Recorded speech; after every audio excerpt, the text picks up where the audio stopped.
Le plus beau cadeau que mes parents m'ont fait, c'est de me faire jouer au hockey quand j'étais petit parce que j'ai 41 ans aujourd'hui, puis je joue encore. Ben moi, pour moi, premièrement, c'est indispensable. Je serais pas capable de vivre à un endroit où il n'y a pas d'hiver. Ouais, ça va, ça! Oh! Il n'y a pas de gardien. Les champions!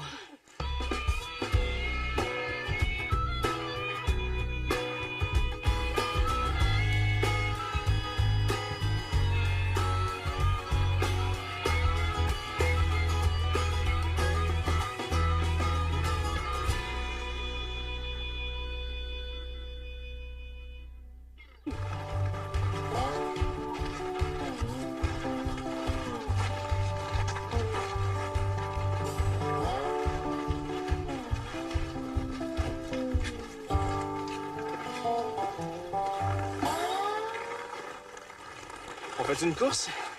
1, 2, 3, go!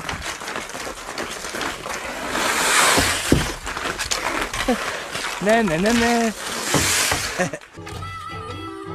Daniel Blouin est un passionné de hockey. Et à chaque année, il entretient avec amour une patinoire extérieure pour ses enfants. Ben moi, j'avais pas une patinoire chez moi dans la cour artisanale. J'allais sur les patinoires extérieures de la municipalité, là, dans le parc juste à côté. J'aurais bien aimé ça d'avoir une dans ma cour comme ça. Là. Je trouve mes enfants très, très, très chanceux d'avoir ça. Chez les Blouins, la passion du hockey se transmet de père en fils et en fille. Il faut que ta palette elle soit penchée un peu comme ça. C'est sûr qu'elle rentre comme en dessous de la rondelle. Hein. Tu comprends? C'est ça. Elle lève pas pantoute. Faut que tu transfères ton poids. Là, elle est forte. Moi, j'ai fait partie d'un échange franco-québécois. J'étais enseignant à ce moment-là. Exactement en 72, 73. À peu près tous les Canadiens qui arrivaient à ce moment-là, on les appelait aussitôt qu'ils étaient arrivés. Puis on supposait que ces gens-là savaient patiner puis jouer au hockey. C'était la réputation qu'on avait dans le temps, là. Alors, ils m'ont demandé, est-ce que tu serais prêt à venir t'occuper de l'équipe de hockey qu'on a à Tours? À Tours, il y avait une équipe quand même assez potable. Fait que je suis allé. Puis là, ils ont dit, si tu veux jouer pour nous, on va te prendre. Puis même, tu vas assister l'entraîneur, là, tu vas être son adjoint, puis tu vas t'occuper de l'équipe. C'est ce que j'ai fait l'année que j'étais là à Tours. L'année suivante, j'ai déménagé, là. On est allé à Avignon, et c'est là, à Avignon, qu'il y avait aussi une autre équipe. Alors là, ils m'ont demandé, est-ce que vous viendriez pour vous occuper de l'équipe? J'ai accepté, puis c'est là que souvent j'amenais Daniel à l'aréna, puis il patinait aux séances publiques de patinage, là, il patinait au milieu. Puis les adultes, eux autres, je me souviendrai toujours, c'était des Français, puis eux autres, les adultes, ils tenaient la bande, ils ne savaient pas patiner. Il tenait la bande, puis il faisait le tour comme ça. C'était même pas en patinant, c'était en marchant, tu sais, en patin. Puis lui, Daniel était au centre, lui, puis lui, il tombait, il se levait, puis après patiner, ça n'a pas été long. Un enfant d'1 an, il y avait 1 an à ce moment-là. Lui, il y a des bouts qu'il ne se souvient pas, mais moi, je me souviens que lui, il a commencé à patiner. Il avait exactement 1 an. Puis à Limoilou, je sais pas, pour moi, il s'en souvient pas beaucoup. Il y avait chez les Prémonts, deuxième voisin de chez nous, il y avait une patinoire en arrière. Nous autres, les petits gars de la 21e rue, là, ça se ramassait tous là. Puis après ça, ben, ça a été les arénas, les équipes de Limoilou, l'aréna Bardi dans le temps. Ça fait partie des plus beaux souvenirs de ma vie, là, de jouer au hockey. J'ai tout le temps dit que le plus beau cadeau que mes parents m'ont fait, c'est de me faire jouer au hockey quand j'étais petit, parce que j'ai 41 ans aujourd'hui, puis je joue encore. Il y a une dizaine d'années, Daniel a eu l'idée avec un de ses amis d'organiser un tournoi de hockey à l'ancienne en plein air sur le lac Beauport. C'est très, très basique, là. C'est patins, gants, tuc, un bâton, une puck. Il n'y a pas de gardien de but. On pousse la puck dans un petit but d'1 pied de haut par 3 pieds de large. C'est du 4 contre 4. Pas de mise en échec, pas vraiment de bandes, des petites bandes de neige. Mais retour à la source, là. Vraiment comme c'était, ça devait être plusieurs dizaines d'années il y a longtemps, là. OK, ben, on pratiquait de reculons, OK? Ouais. OK. Je regarde. Ah ouais. Une main sur le bâton. OK, pousse avec tes 2 jambes. Allez, pousse. Croise les patins. Croise. Allez, pousse. Encore, on tourne. On croise ici. On sait que le patinage, ça se pratiquait dès la Nouvelle-France. Lorsqu'on regarde des actes notariés de l'époque, du 18e siècle, on voit que les gens ont, dans leurs inventaires après décès, ont laissé des patins. Donc, c'est comme ça qu'on sait que le patinage est extrêmement populaire. Attends, on joue une vraie game. Là, on joue qui contre qui? C'est lui qui faut qu'on Ah, OK. OK, Comme ça, nous c'est trois correct. contre trois. OK. 1, 2, 3, go. C'est parti, mon kiki. Vas-y. Vas-y, Dan. Contourne, Ouais, c'est ça va, ça va. Ah. 1-0. Là, vous autres, vous êtes quelle équipe, vous autres? Ouais. Vous êtes les Nordiques. OK, on est les Canadiens. Là, c'est quoi le score, là? 1-0. Oh! À l'île d'Orléans, nous autres, on commençait sur des étangs gelés. Je me souviens, l'étang en face de la maison, la rue, une des vieilles maisons de Saint-Jean, là, il y avait un étang, puis dès que l'automne commençait puis que l'eau gelait, les petits gars du coin, là, on allait sur l'étang. On était un groupe d'amis, puis là, on se faisait 2 équipes. Tout le monde sur un patinoire, puis tout le monde met en rondelle, puis là, ça joue. Non, laissez-le pas aller. L'évolution qui s'est faite, là, la façon d'aller jouer à l'extérieur, sur une patinoire extérieure, de se diviser entre nous, ça a changé quand les arénas sont apparus.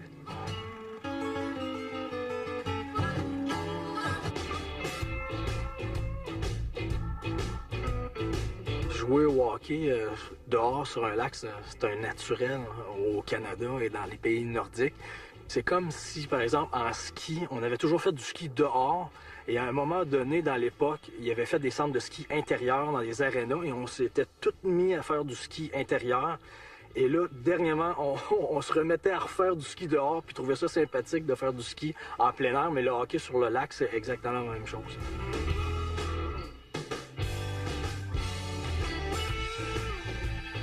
Je pense que d'abord, premièrement, c'est le fait de se retrouver dehors, entre chums. C'est quand même une belle activité.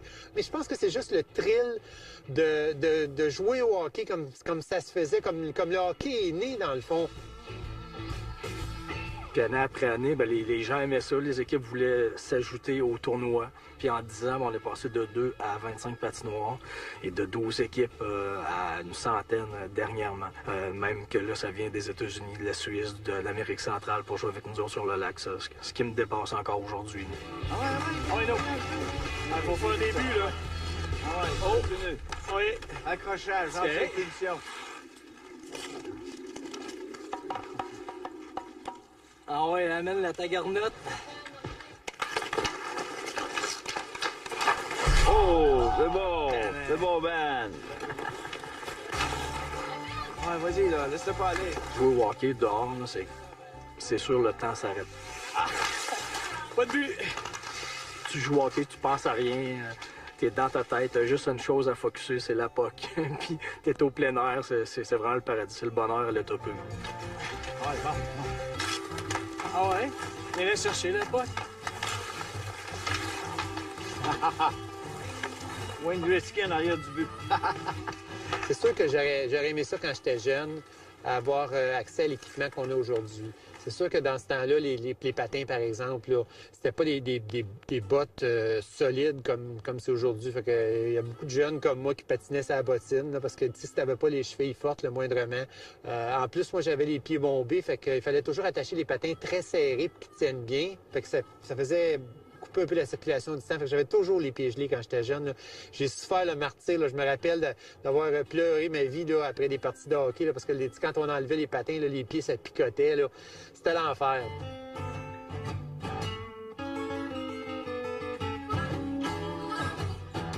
C'est pas tout le monde qui avait le moyen de s'acheter des équipements. Alors, on se les faisait, les équipements. Par exemple, des journaux. Tu rentrais ça dans ton pantalon, t'attachais ça, ça te faisait une paire de jambières. Les épaulettes, ben, on rembourrait ça avec des tissus, puis toutes sortes de choses. Les coudes, ben, on n'avait pas de coudes. Allez, let's go, les filles. c'est pas un petit gars de 9 ans qui va nous donner une leçon. Hein. Enlève-lui, enlève-lui, enlève-lui. Oh! Ouais, ça va, ça va. Oh! Compte pas, il n'y a pas de gardien. Les champions. OK, là, le plan de match, là, vous en allez dans le fond puis vous faites la basse. OK. OK, vous allez en arrière de Ben. OK? Je suis à droite. Foncez. OK, tout le monde, Let's go. prochain but, il gagne. OK, Ben, c'est On nous va marquer autres. ça. là. Allez, let's go, ça. Vite, vite, vite.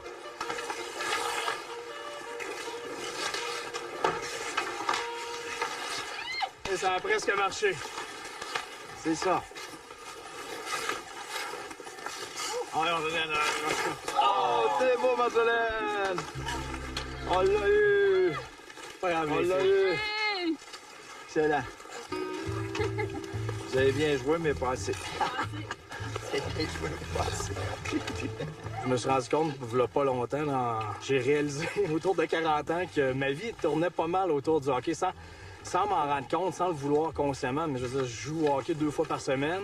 Je suis avec mon gars 2-3 fois par semaine, pratique match. On regarde le Canadien 2-3 games par semaine. Je travaille sur le tournoi du Lac-Beauport. Sinon, on joue au mini-hockey dans le salon, on joue au hockey sur la Wii. Ma vie, c'est pas mal 100% hockey. Hey! Il est difficile de concevoir un Québécois comme étant une personne qui ne vit pas en hiver. L'hiver nous identifie. L'hiver marque notre façon de voir la vie, individuellement et collectivement. C'est pour ça que je dis que c'est plus qu'une saison, c'est un mode de vie, c'est une culture. Ben, pour moi, premièrement, c'est indispensable. Je serais pas capable de vivre à un endroit où il n'y a pas d'hiver, il n'y a pas d'automne, pas de printemps. Je trouve ça plus beau ici l'hiver que l'été. Curieusement, pour probablement bien du monde, moi, j'adore l'hiver ici.